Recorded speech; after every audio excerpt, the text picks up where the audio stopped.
Hi. This episode starts off with Alexis having called Amber a Judas because she was told by Donald as he was leaving that he had been dating Amber and had kissed Amber. So Alexis is feeling, she's very scared. She has no resources on this show. Her only connection is AJ. AJ's connection with her is not good, and so she's just angry at everybody. She's angry at Kyra because she has two people who are willing to pick her as their number one, and one of those is AJ, her person.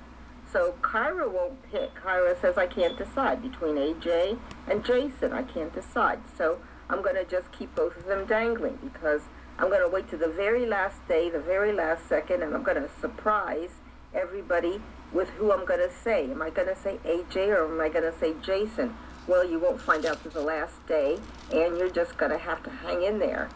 So that makes Alexis very mad because she wants to have a secure person. She wants AJ to commit to her fully, and he won't because he has Kyra dangling in the wind. So she lashes out at her friend, who she's been confiding in this whole time, Amber, and she says, hey, you didn't tell me that you were dating Donald or that you had kissed Donald. I consider you a Judas because Donald was on my list. And I wouldn't kiss the person on your list. Of course, Amber only has one person on her list, that's Chris.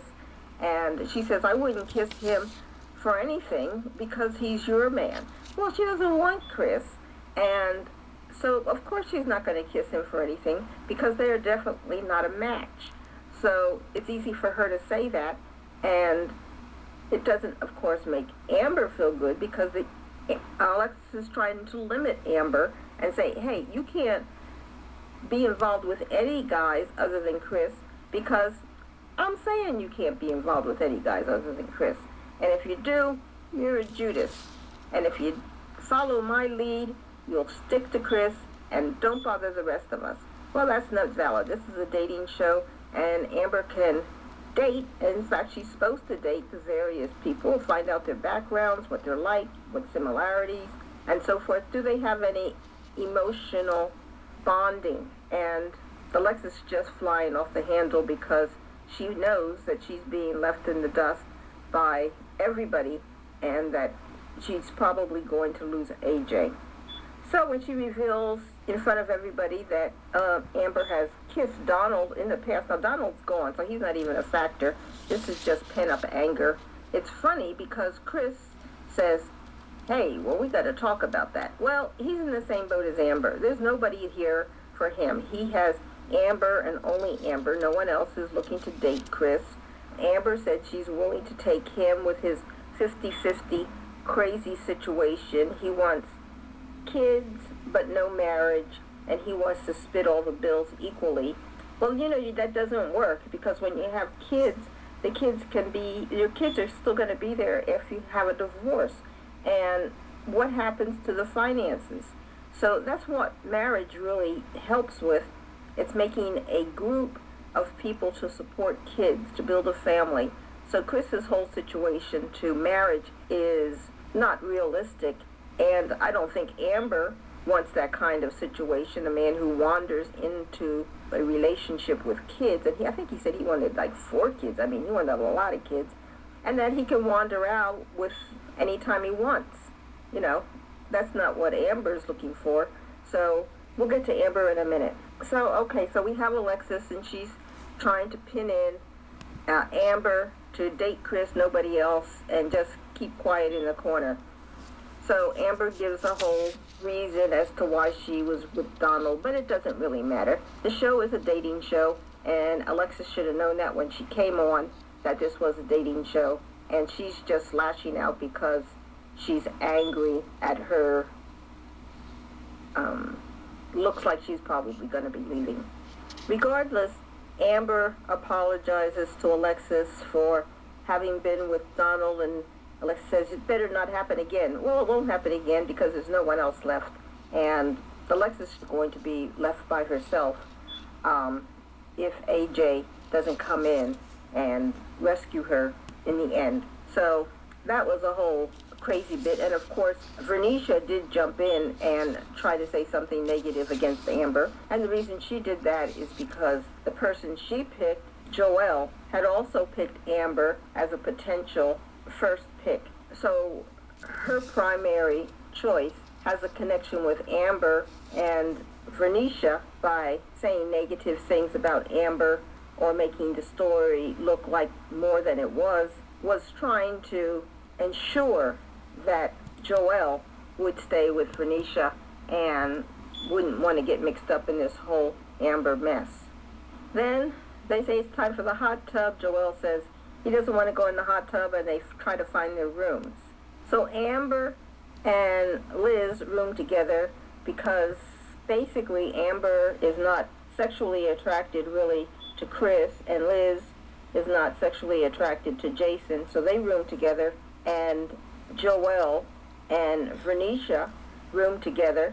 But it's known that during the time of the show, they've been going out on dates and meeting and talking on the phone outside of the camera time, so they may have already slept together before this period in the show if they were really attracted to each other, and so we don't know about that. But they choose for this particular part of the show to room together overnight.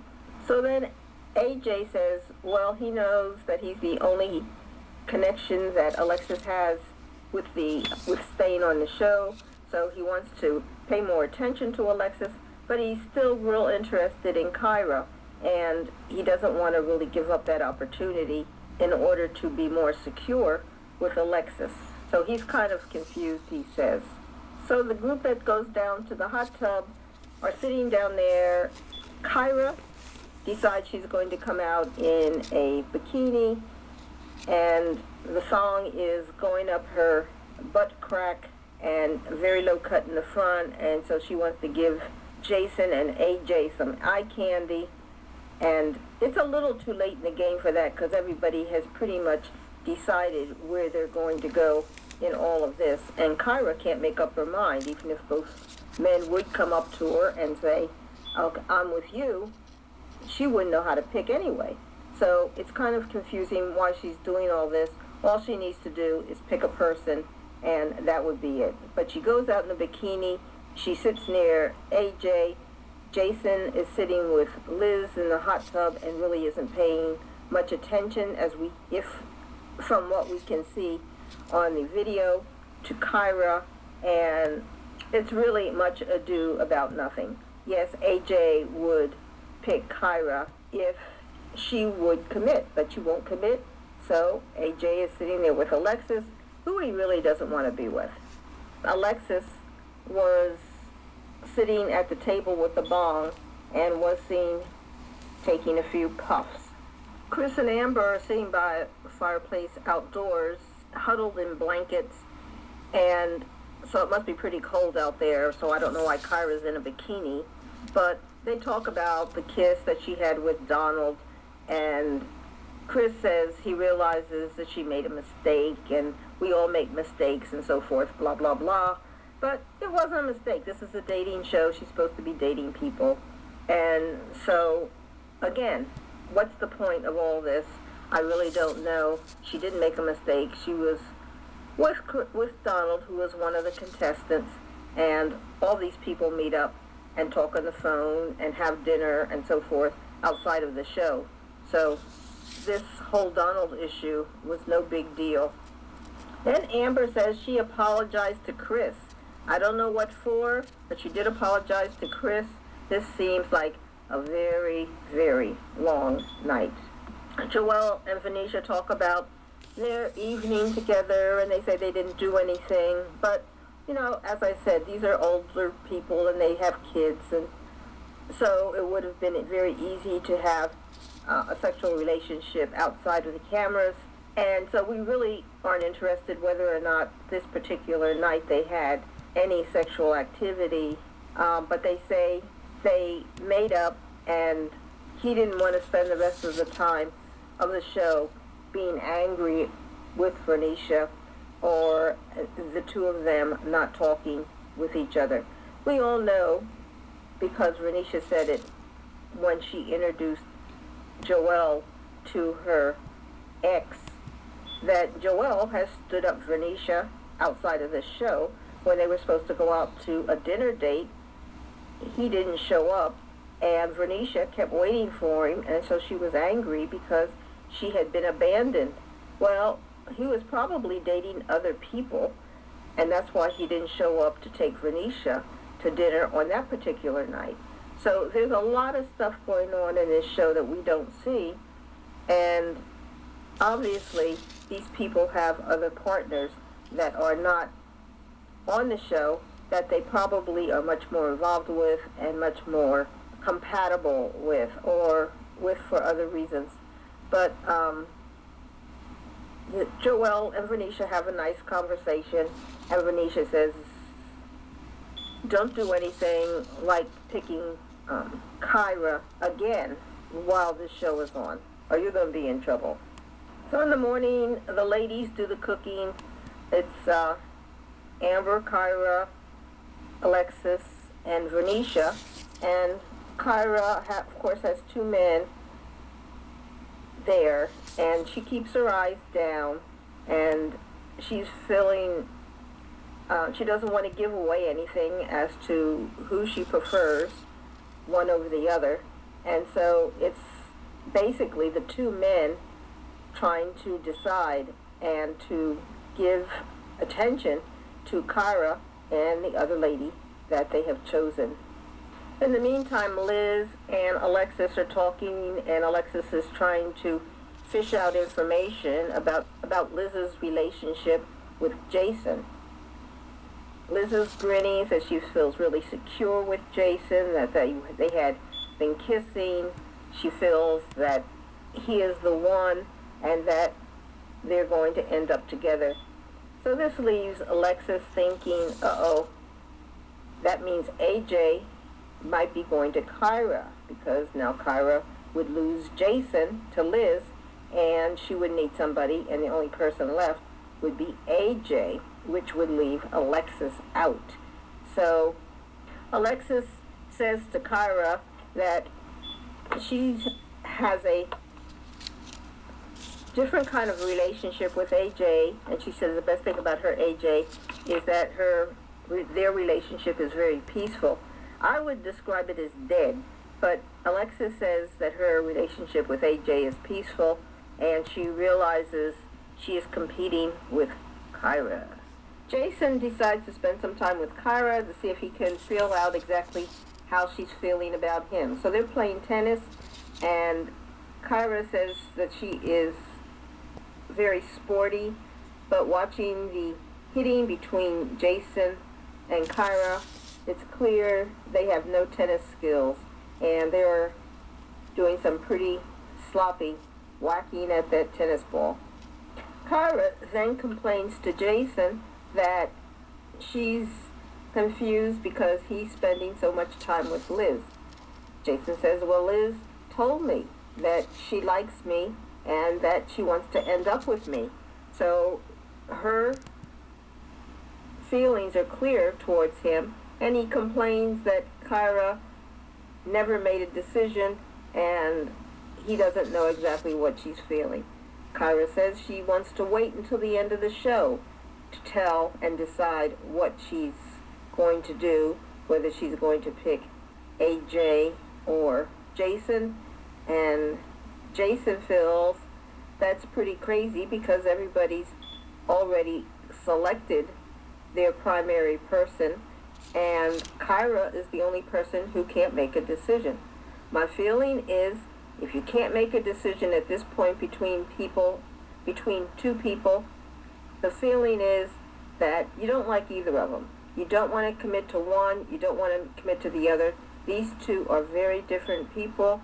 They act different, look different, their businesses are different. Her relationship with each one is different. This is not a hard decision if you like one or the other. But the fact that she can't make a decision between Jason and AJ means that Kyra doesn't like either one. Jason is willing to pick Kyra because he doesn't like Liz. So it's not that he doesn't like Liz, but he doesn't have a real strong connection with her. In fact, I don't think he really has any real romantic feelings towards Liz. And AJ already dated Kyra in the past, and they didn't really hit it off.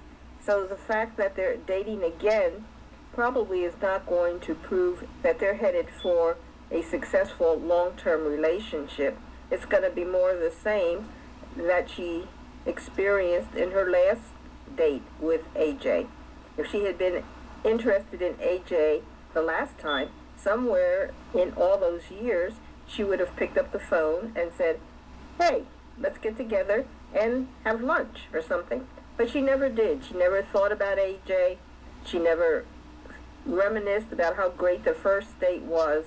She was finished with him, and so I don't think that she really is going to find a good connection with AJ. That's an old connection that's now lost forever. So Alexis and AJ go to a tower in the middle of a field, look out over the earth, and start talking, and Alexis wants to pin AJ down so that she knows she has a primary person she can count on. AJ says, well, you know, there's always that decision between what you want and what you need. He said, the safe way for me to go would be with you, because he knows that he could pick her and she would pick him, and they would be safe to stay in the game. He said, but he likes a little excitement. After all, Alexis did describe their relationship as peaceful, no arguments, no passion, and as I call it, dead. And so he says he wants a relationship that has excitement, and he could probably find that with Kyra. AJ does say he appreciates Alexis. He appreciates how she's been with him, and he appreciates her as a person. So AJ and Alexis hug. Alexis is disappointed because she could not pin down AJ, and she still feels unsafe, and she feels that she might be going home. AJ says that he feels good about the talk that he had with Alexis. He says, but he's concerned because he has two women and he doesn't know exactly what's going to happen. But the fact is, he doesn't really have either woman. I mean, Alexis just wants him in order to stay in the game, and Kyra hasn't chosen him. She could easily choose him, but she doesn't want him either because she hasn't chosen him, and they haven't shown any sort of real emotional connection. So AJ really has nobody, and he could pick either one or nobody, and it doesn't make any difference. As everybody's watching two of the men play a boring game of pool, Tommy rides up on a horse and says it's time to make a decision. First, Tommy talks to Jason. Jason talks about the two women he's been going with, and he says Kyra is too complicated. She wants to wait too long to make a decision. He says love should be simple, and so he's going with Liz. Kyra lost one of the men. Then Tommy goes down, talks with Chris and Joelle. They say they're both content with the relationships they have, and as expected, Chris picks Amber and Joelle picks Vernisha, and basically that's it, and Tommy moves on. So then Tommy talked with AJ, and AJ said he was torn between Alexis and Kyra. Kyra would never give him a decision. So Tommy put it in AJ's hand, says, you pick the one. This is the last choice we have to make. It's two ladies left. You pick between Alexis and Kyra. And so AJ made a date with Kyra, and he said if Kyra wasn't able to choose him, then he was going to let her go. So he asked Kyra directly, who do you want? And she was again switching back and forth between AJ and Jason. And so AJ looked at her and said, you're a great lady, but you're not ready to love. And he let Kyra go. So Alexis is saved. Then from the reviews from the coming week, we see that Kyra comes back. She's willing to declare that she wanted to pick Jason all along and that she didn't get a chance to pick him. And she wants to come back and tell Jason that he is her first choice. So we'll see how that goes. Liz has a lot to say, I'm sure. As a lawyer, Kyra should know you don't get to hide evidence and then come back into court and tell the judge, hey, I didn't say what I wanted to say during the court proceedings, and now I want a different judgment. It doesn't work that way. Once you're out, you're out. This is a game show, lady. You're done. You're lost. That's my feeling, but we'll see how the show plays it.